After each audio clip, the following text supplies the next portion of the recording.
So one interesting aspect of our watershed is that there's mines in the watershed. Most of these mines are abandoned, but this also leads to the problem of acid mine drainage. We don't want the runoff coming from these mines to get into the water system. This is going to be a bigger problem, especially that global warming is now an issue.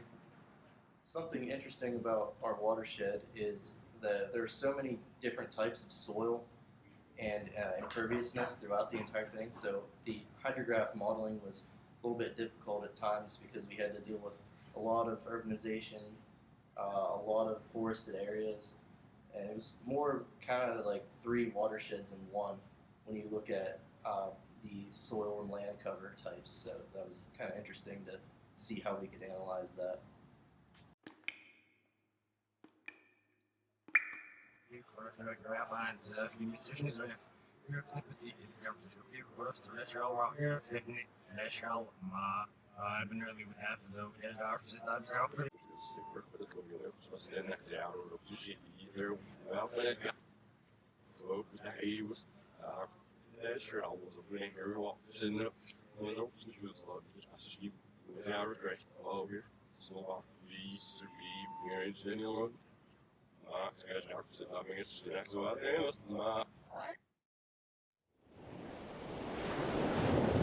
This class definitely highlights the need for lifelong learning, just because, especially living in an area like Pittsburgh, and our watershed was near Pittsburgh, you see the amount of urbanization that is happening and all of the problems it's causing with our current water systems and our stormwater runoff as those numbers increase over time.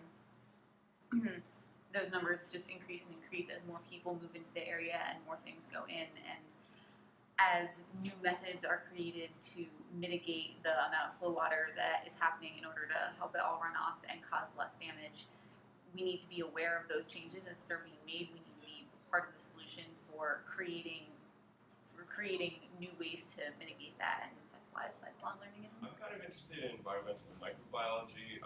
This class has touched on some subjects related to what I'm interested in. Stormwater runoff and antibiotic resistance are kind of tied together, and working with HEC-HMS and ArcGIS kind of showed me how you could translate a contaminant of concern to specific control strategies to show specifically where you need to mitigate the issue. Additionally, I'm interested in drinking water infrastructure, and so looking at SWIM, a lot of times we like to examine like the exact flow conditions that the microbes would experience in SWIM. It seems like a good tool. I know this class is going to be useful.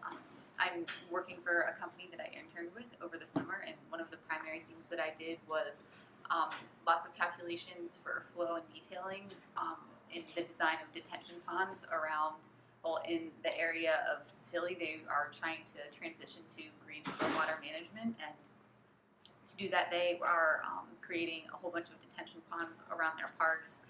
And one of the things that I know I can help with now that I've taken this class is the design of the ponds and figuring out how to route the flow and the return storms, how much the ponds are going to need to be able to handle.